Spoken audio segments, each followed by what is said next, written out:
Agribusiness, brought to you by Kansas Soybean Commission. The Soybean Checkoff, progress powered by Kansas farmers. Welcome back to the show. We're in Wichita, Kansas. We're joined by Dr. Snyder. Dr. Snyder, it's good to see you. How do you do? We both made a drive this morning. Yes, we did. Yes, from Topeka. Yes, from Topeka. Dr. Snyder has a veterinarian practice in Topeka, the University Small Animal University Bird and Small Animal. Okay, we do a little bit of everything. Yeah. But you're really doing stem cell work. Yep, that's our primary passion right now. Right. We talked to Preston a little bit. Some of the things that you're doing really on the companion animal side is really working wonders for pet owners. Yes. And pets alike. Yes. We've had probably right now we've done close to 70 of these. We're finding a success rate of better than 95%. In fact, I'd say 100% of the 100% of the animals are showing improvement. Of course, some more than others, Sure. Some marginal.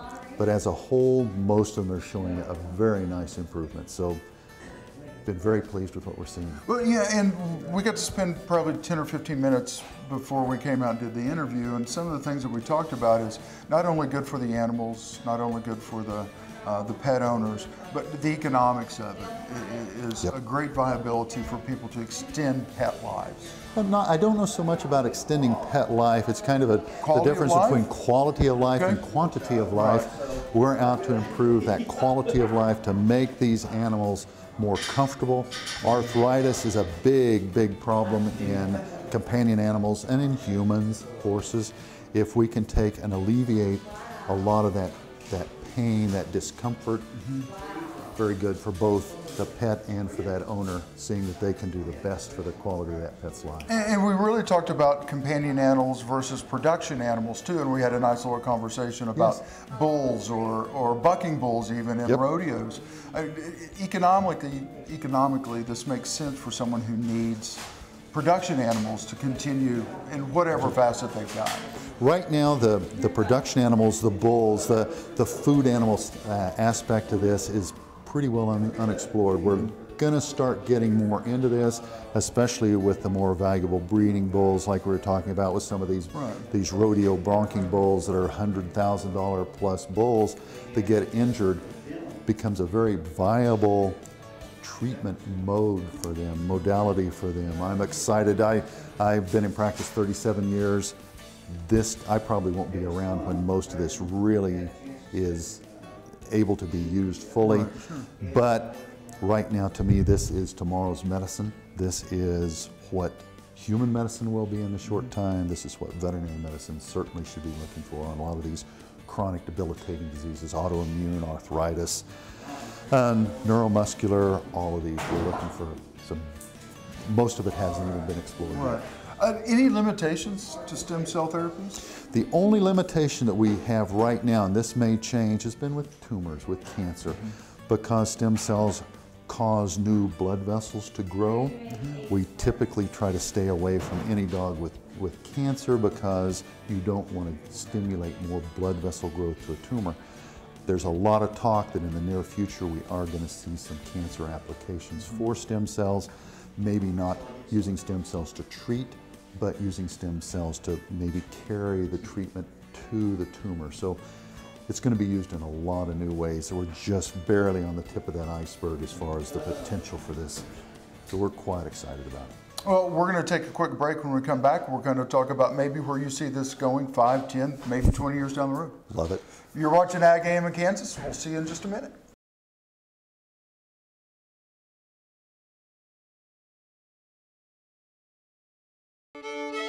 Agribusiness, brought to you by Tarwater Farm and Home. Come on by, we'll treat you like family. Thanks for staying with us. Thank you for staying with us, Doc. The future of stem cell therapy, 5, 10 years, maybe even 30 years down the line. I think this is dramatically changing. Oh, it's going to dramatically change medicine. And my perspective is right now, stem cells, we're just on the cutting edge. We're just doing arthritis, the potential to treat autoimmune disease, lupus, rheumatoid arthritis, all of the autoimmune diseases are certainly going to be out there. Arthritis is going to be a given. nerve brain issues certainly are going to be, in fact, right now there's some clinical trials going on with Parkinson's disease in humans. They're using it for heart attacks. A lot of people have seen the work being done with human heart attack victims and how it can regenerate the heart muscle. Stroke victims, trauma, brain trauma. There's a lot of work being done with the brain trauma, especially with veterans coming in using stem cells. Gunshot wounds to the brain, so traumatic brain injuries. Traumatic brain injuries, using stem cells. We're looking at that being a major part. Pharmaceutical companies, of course, are actively taking and investigating this, researching it. They're looking for a way to make more money on it, and that's understandable.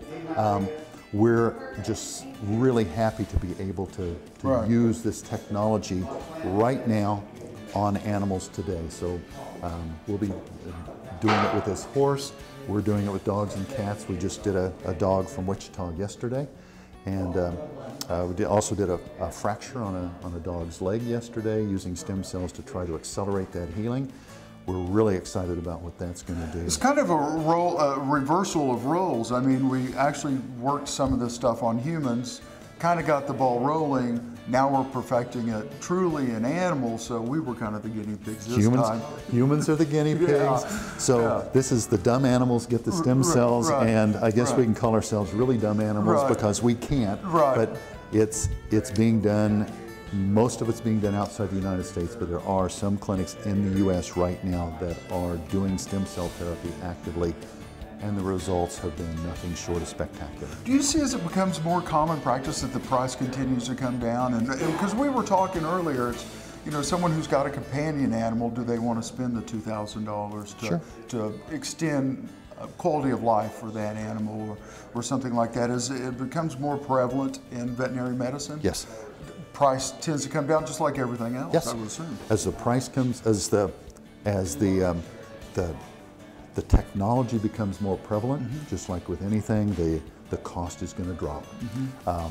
Right now, a lot of it is there's essentially 2 or 3 companies doing this. I've investigated all of them. I feel that MediVet has the technology that is right now state of the art. If someone else comes along with something better, new technology, I'll be looking at that.